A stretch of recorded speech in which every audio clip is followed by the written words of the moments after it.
आदित्य पढ़ने में थोड़ा एवरेज और लड़कियों के मामले में थोड़ा कच्चा था। उसकी मुलाकात 11th स्टैंडर्ड में खुशी से हुई। वर्टिकल बार खुशी पढ़ने में अच्छी और अपने फ्यूचर के बारे में बहुत सोचने वाली लड़की थी।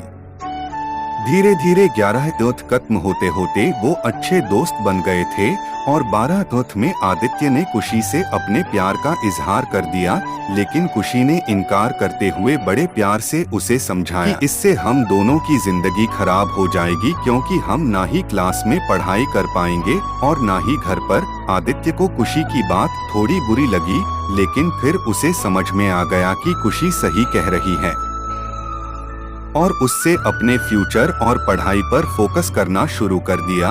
और अब आदित्य किसी भी लड़की से बात नहीं करता था, यहाँ तक कि खुशी से भी नहीं, क्योंकि उसे लगता था कि वो जब भी खुशी से बात करता है तब उसे अच्छा नहीं लगता था, क्योंकि कुछ दिन पहले तक खुशी उसकी क्रश थी और आज वो उसे रिजेक्ट कर चुकी थी। और आदित्य इन सब बातों को नजरअंदाज करते हुए अपने इंटरमीडिएट की परीक्षा में मेहनत करके पूरे स्कूल में फर्स्ट आ गया। बाद में आदित्य दिल्ली के एक कॉलेज से भी तक करने लगा और वहाँ भी वो किसी लड़की से बात नहीं करता था, क्योंकि खुशी ने उससे जो भी बातें कही थी कहीं न कहीं उसके दिल में बैठ गई थी। और जब भी उससे कोई लड़की बात करने आती वो मुंह मोड़ लेता। वो धीरे धीरे अपने पढ़ाई में और भी अच्छा होता गया और आखिरी में आते आते वो अपने कॉलेज में भी टॉप 10 की लिस्ट में आ गया और उसे कॉलेज से प्लेसमेंट भी मिल गई और वो जॉब करने फिर से मुंबई चला गया। मुंबई एक बहुत ही बड़ा शहर है, जहां एक मोहल्ले के लोग दूसरे मोहल्ले वाले को नहीं जानते हैं।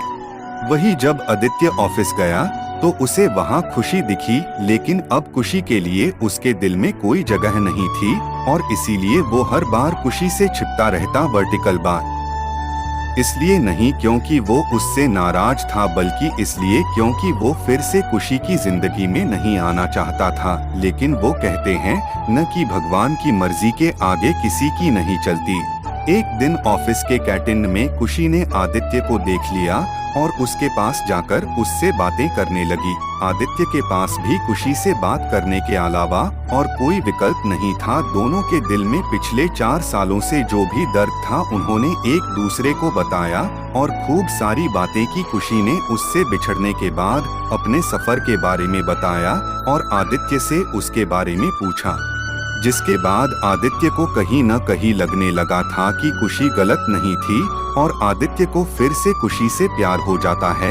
कुछ दिन बीतता है और दोनों की दोस्ती और भी गहरी हो जाती है और एक दिन अचानक आदित्य खुशी से बात करते करते उससे अपने प्यार का इजहार कर देता है, लेकिन खुशी फिर इनकार कर देती है।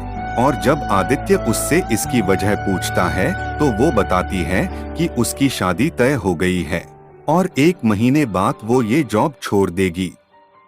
जब ये बात आदित्य को पता चली तो वो एक बार फिर टूट गया, जिसके बाद वो अपने आप को संभाल नहीं पाया और एक चिट्ठी खुशी के लिए छोड़कर चला गया। और खुशी उस खत को पढ़ती है जिसमें लिखा था, मेरी प्यारी खुशी, मैं तुमसे बहुत प्यार करता हूँ, लेकिन शायद तुम मेरी जिंदगी में नहीं हो, इसीलिए तो मैंने तुम्हें 2-2 बार खोया है। कोई भी इंसान इतना बदनसीब कैसे हो सकता है कि अपने प्यार को 2 बार खोए। मैं नहीं जानता कि मैं तुमसे दूर रह के जी पाऊंगा कि नहीं, लेकिन अगर तुम्हें किसी और से शादी करते देख लूंगा तो पक्का जी नहीं पाऊंगा। इसलिए मैं तुम्हें और इस शहर दोनों को छोड़ के जा रहा हूँ। शायद तुम मुझे भूल जाओ, लेकिन दूसरी बार मिलने के बाद मैं तुम्हें कभी नहीं भूल पाऊंगा। मैं भगवान से प्रार्थना करूंगा कि वो तुम्हें और तुम्हारे होने वाले पति को हमेशा खुश रखे।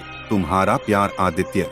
खत पढ़ने के बाद खुशी रोने लगी और आदित्य को बहुत ढूंढा पर वो कहीं भी नहीं मिला और बाद में खुशी ने अपने परिवार की खुशी के लिए अभिषेक से शादी कर ली। लेकिन खुशी को आज भी ये बात हमेशा सताती रहती है कि आदित्य कहाँ होगा, किस हाल में होगा। यहाँ तक तो उसे ये भी नहीं पता कि आदित्य जिंदा भी है या नहीं। एक तरफ खुशी अंदर ही अंदर घुटती रहती है, लेकिन दूसरी तरफ वो एक परफेक्ट बहू, परफेक्ट पत्नी और परफेक्ट माँ भी है, जिसे उसके परिवार वाले हमेशा प्यार करते हैं और हमेशा प्यार करते रहेंगे। Vertical bar. हमें ये तो नहीं पता कि कुशी ने 12th स्टैंडर्ड में या जॉब टाइम पर आदित्य को ठुकरा के गलत किया या सही, लेकिन आदित्य ने ये साबित कर दिया कि वो कुशी से सच्चा प्यार करता था और इस बात का एहसास शायद अब कुशी को भी हो चुका था और इसीलिए शायद आज तक कुशी अपने आप को माफ नहीं कर पाई है। मिल जाती अगर सभी को अपनी मोहब्बत में मंजिल तो यकीनन रातों के अंधेरों में कोई दर्द भरी शायरी नहीं लिखता। इसी के साथ मैं आपसे विदा लेता हूं दोस्तों। कैसी लगी sad love story Hindi comment करके जरूर बताएं। अगर आपको ये कहानी जरा सी भी पसंद आई हो तो इसे जरूर शेयर करें और ऐसी ही वीडियो के लिए हमें सब्सक्राइब करें।